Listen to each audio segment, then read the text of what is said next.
God, man, that's a good question. You're watching the tape for what they're doing well. Obviously, you're watching first, second, third down, and who's scoring, how they're scoring. Obviously, is important, but you're watching more of the concepts. And with the new quarterback out there, you kind of figure out what they're doing with the quarterback. Versus with Kurt, it's a little different. But yeah, I mean, you're watching the tape, kind of figure out the concepts versus who's scoring. Yeah, yeah, yeah, yeah. I I don't think he is totally confused. He's just trying to figure out how to make the bang bang tight knit plays cleaner. I mean, he's trying to go in with his shoulder, and sometimes offenders are falling. He's trying to lower his target, and he's hitting guys in the neck area, maybe. So he's just trying to figure out how to play cleaner. Again, we've coached our target area is different for 10 years now. So that's not different for coaches or players. He's heard this same speech for 10 years.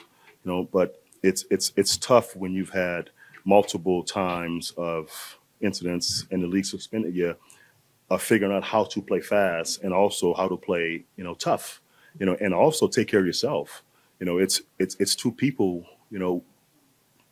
initiating contact. So you can sometimes hurt yourself trying to avoid offenders. So he has to find a balance between playing clean and being aggressive and playing his game, within the rules and also playing free.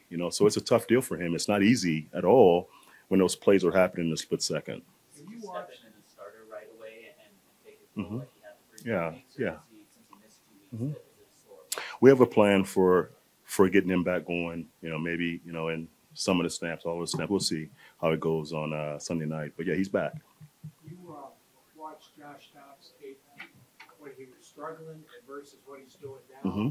What is some of the differences you see? What's he doing now? Yeah. Where he's elevated his game? I think it's a different scheme, different team, Mike. So when you watch the Arizona stuff, obviously it was good early, and as the season went along, it wasn't as good. But he's a veteran player, and he's super smart.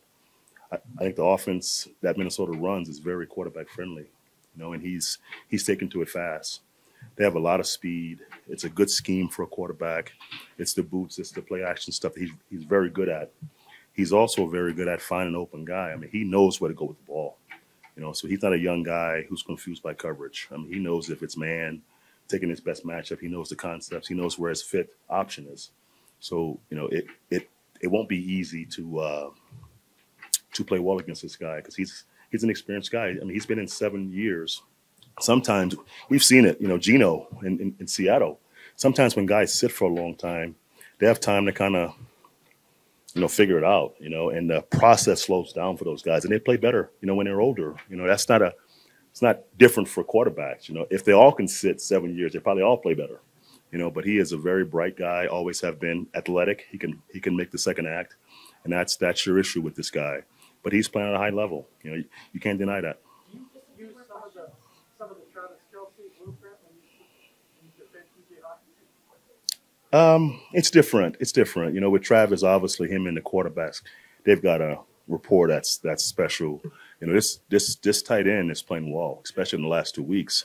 And a tight end is a young quarterback's best friend as far as finding him open and finding matchups.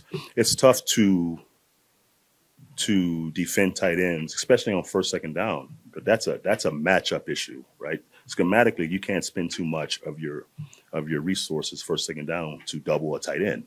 No one's doing that, right? So third downs you can get it done, but first, second down it's tough. So if the matchup is right and he's winning, he's going to find him. I'm guessing that you weren't necessarily in the proper seats to take away their Buffalo's running game totally last week. Yeah. They still gained Yeah, yeah, yeah, Sense for yeah. feel with that. Good question. Obviously, after the game, it was obviously a good win for the Broncos. But I had 4 or 5 players come up after the game, and they wasn't satisfied. I was not satisfied. I was irritated, with how we finished the game. And I'm not going to say it was simply taking a pass game away.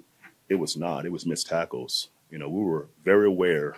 that the running game was going to happen. You know, that last drive, it was simply missed tackles. You know, we missed 120 yards of tackles in that last drive. You know, so my thing to our guys is we have to play our best ball in the critical moments. You know, we can't go out there and have a great game, right? I mean, it was fun to watch. We had a great game, and now it's time to play our best ball and get them stopped, and we don't. You know, so you know, I was aggravated after that game, and we had a great session Tuesday morning and talked about that. But to a man in the locker room, coaches and players alike, no one was happy about how we finished. That's a good sign. That's a good sign because we are chasing perfection, and we can't finish like that. That would have been a sad story to lose that game after we played so well for, you know, 3.5 quarters, and to get to the last quarter, not tackle. Come on, stop, right? So that's not going to happen. And it was addressed. The players felt it. The coaches felt it. We had a great meeting on Tuesday mornings. Hopefully that's behind us. Did you increase the emphasis on takeaways after a certain point this season, or did you always do it roughly the same and they're just starting to come to you? Mike, you know, we forced like 10 fumbles in the first couple weeks of the season. We just wasn't picking them up. So they come in bunches, you know, and you continue to talk about it and continue to search the ball, continue to CPR the quarterback, and it turns, you know, and it comes in bunches. You know, you have a month where you pick up, you know, 10, and some months you have 3 or 4. So, you know, the key is to continue to talk about it and search the ball every down you can, and it goes your way, you know. But that's always for us as a priority to talk about taking the ball away. As NFL football, you know, you win that part of the game, you win games. So that's always been our mindset going into games. Thanks, PJ. All right, guys. Thank you, guys.